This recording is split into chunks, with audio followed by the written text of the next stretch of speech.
5 cara untuk anda tanya, dah makan ke? In English. Okay, boleh ke kita cakap, you ate?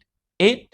Tak boleh macam tu. So, apakah 5 cara ni? Yang pertama, have you had your breakfast? Have you had your lunch?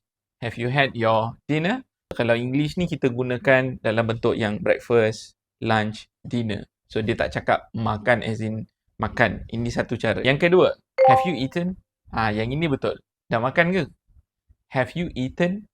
Yang ketiga, have you had your meal? Maksudnya apa? Dah makan ke makanan awak? Lebih kurang macam tu. So, have you had your meal?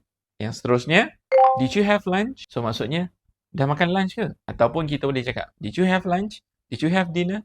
Did you have breakfast? So, yang ini dia nak tanya, dah makan ke tadi? Yang terakhir, do you have something to eat? So, awak ada makanan ke nak makan? So, ini 5 yang anda boleh tanya. Di Malaysia sangat praktikal sebab di Malaysia kita suka makan. So, kalau anda profesional yang selalu guna English tapi anda stuck, rasa tak boleh, rasa ada masalah, anda mesti join IFK Try Class, dapatkan keyakinan tu sepantas satu sesi. Sementara tu, anda mesti tahu